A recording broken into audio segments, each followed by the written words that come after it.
Hey there, Grumpy Old Fart here. I'm doing an alien witness video. This is a little different. Usually I do like alien activity or alien or UFO legends or something like that. This guy I don't know think could be classified as a legend per se, but he did give a nice deathbed confession of witnessing an alien event, or at least an actual alien. So yeah, before I get into this though, if you enjoy my content, it would really help me out if you could hit the like button, subscribe to my channel, share my content on all of your social media platforms, and post a comment or two. Remember, I welcome your comments, even if you disagree with me. Friends can still disagree. And check me out over on Rumble for my political commentary and weekly current events. If you enjoy a good book, check out my author page over on Amazon.com. My pen name is H.L. Anderson. You can find all of my books there, including the ones pictured here.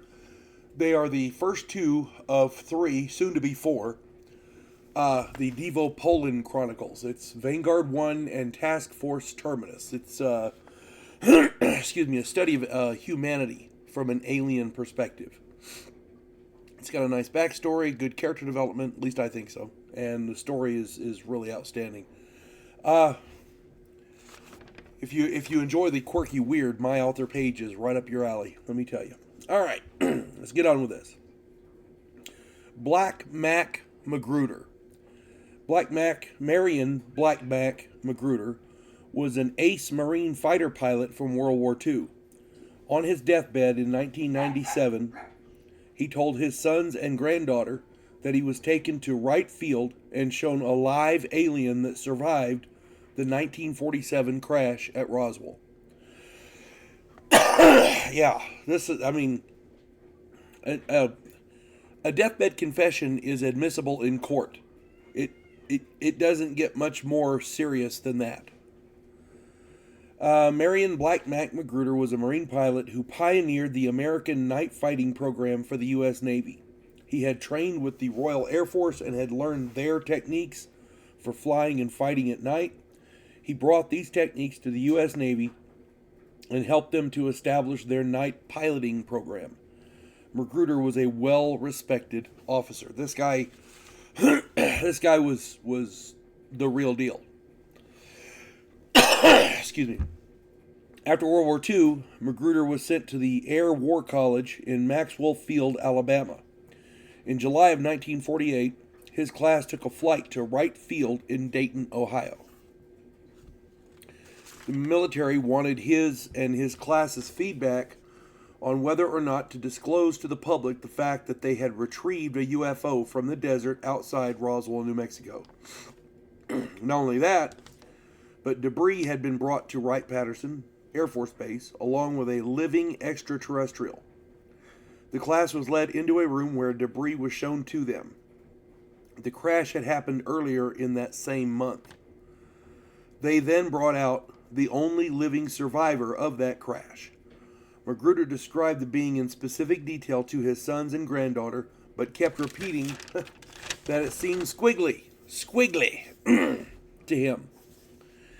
He kept repeating that word over and over, squiggly. The being had a large head, but otherwise did not resemble the E.T. Greys depicted on television. According to him, instead of a gray color, it was flesh-toned. It resembled a human being.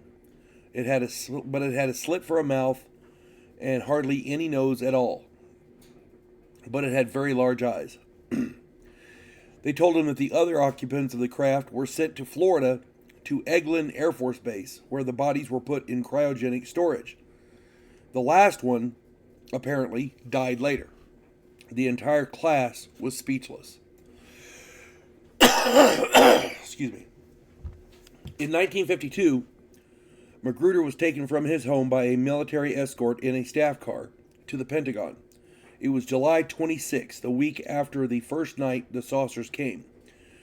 Magruder and a group of officers watched the blips of the saucers on radar screens as they moved across the sky over Washington, D.C. with impunity. Check out my video on the D.C. saucers. This, mind you, was a deathbed confession, which is admissible in court. But there is corroboration to this story beyond that.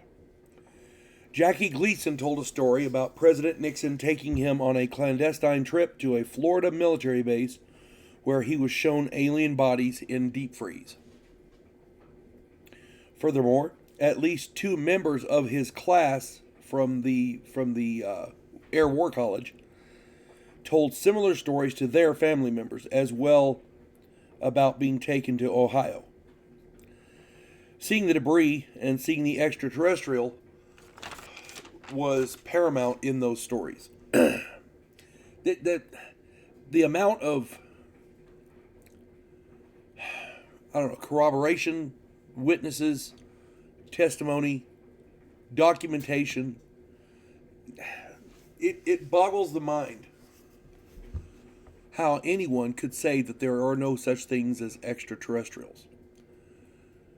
I don't see how it would destroy our world to admit that to the public.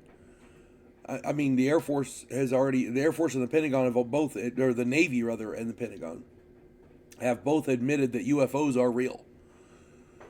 The fact that there are still people who don't believe that aliens exist is, I don't know, that just boggles my mind. If these UFOs are not from Earth, they've got to be coming from somewhere. If it's not extraterrestrial, it's got to be extra-dimensional. Either way, they're alien to us. The people who built those have got to be out there somewhere.